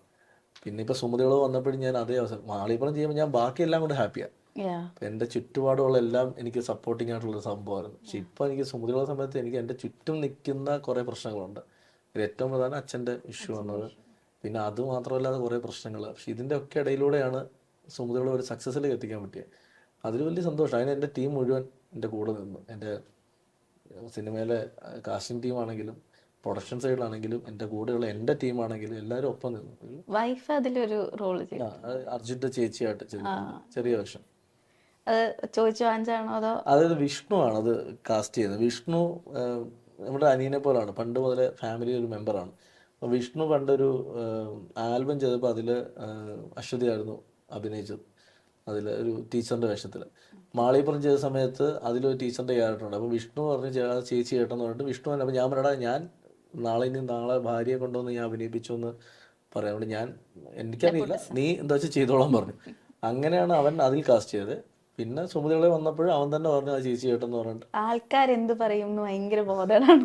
ബോധേടിൻ്റെ അല്ല, അതായത് നമ്മളെ വിശ്വസിച്ച് പടം ചെയ്യുന്ന ഒരു പ്രൊഡ്യൂസർ, അപ്പോൾ ആ പടത്തിൽ എൻ്റെ കുടുംബത്തിലുള്ള എല്ലാവരെയും കൊണ്ട് അഭിനയിപ്പിക്കാനും അല്ലെങ്കിൽ ടെക്നീക്സ് വർക്ക് ചെയ്യാനും ഞാൻ നിന്നാൽ അത് ചിലപ്പോൾ അവരൊന്നും പറയത്തില്ല, നമ്മളെ കേൾക്കൊന്നും പറയണമെന്നില്ല, ചിലപ്പം അവർ അല്ലാതെ ഒരു സദസ്സ് ഇരിക്കുമ്പോൾ പറയാം അത് വേറെ ആരും അഭിനയിപ്പിച്ചുകൂടായിരുന്നു എന്ന് ചോദിക്കും. അപ്പം ഞാൻ ആ സിറ്റുവേഷൻ ഞാൻ ലിബർട്ടി എടുക്കുന്നു. അതേ സ്ഥാനത്ത് ഇപ്പം എൻ്റെ സൗഹൃദത്തിൽ എൻ്റെ സുഹൃത്തുക്കളുടെ ഒരു സിനിമയിൽ വിളിച്ച് അഭിനയിപ്പിക്കാനാണ് ഞാൻ പോയി അഭിനയിച്ചോളാൻ പറയും. കാരണം വെച്ചാൽ അത് എൻ്റെ കഥയല്ലാതെ മറ്റൊരു കഥയിൽ അഭിനയിച്ചോളൂ, ഞാൻ അതോട്ട് ഒരു ബന്ധവുമില്ല ഞാൻ പറയും. അപ്പം അങ്ങനെ ചെയ്തോട്ടല്ല, ഞാൻ തന്നെ വന്നിട്ട് എൻ്റെ ചുറ്റും നിൽക്കുന്ന എല്ലാവരെയും കൊണ്ട് ഇവരെ ചെയ്യണം എന്ന് പറഞ്ഞ് വെച്ച് കഴിഞ്ഞാൽ അത് സിനിമ ശരിയാവില്ല. ഇപ്പം ഞാൻ ഈ സിനിമയിൽ ഞാൻ ഒരു വേഷം ചെയ്തിട്ടുണ്ട്. ഇപ്പം അത് വിഷ്ണുവിനെ സംബന്ധിച്ച് ഞങ്ങൾ തമ്മിലുള്ളൊരു ബന്ധപ്പുറത്ത് ചെയ്യുന്നതാണ്. അതായത് അതത്ര ഇമ്പോർട്ടൻറ്റ് ക്യാരക്ടറൊന്നും അല്ലായിരുന്നു, ഒരു ചെറിയ ക്യാരക്ടറായിരുന്നു. പിന്നെ അത് എഴുതി വന്നപ്പം കുറച്ച് സീനിലൂടെ അതെന്താ മെയിൻ പ്രശ്നം എന്താ വെച്ചാൽ നമുക്ക് സിദ്ധാർത്ഥയുടെ ഡേറ്റ്സ് ആ സമയത്ത് കുറച്ച് പ്രശ്നമാണ്. അപ്പോൾ സിദ്ധാർത്ഥയുടെ കുറേ സീക്വൻസുകളുണ്ടായിരുന്നു. അപ്പോൾ അവിടെ ഫില്ല് ചെയ്യാൻ വേണ്ടിയാണ് സിദ്ധാർത്ഥനെ റീപ്ലേസ് ചെയ്ത ആ ക്യാരക്ടറിനെ മാറ്റി ഇങ്ങനെ വർക്ക് ചെയ്തുകൊണ്ടുവന്നത്.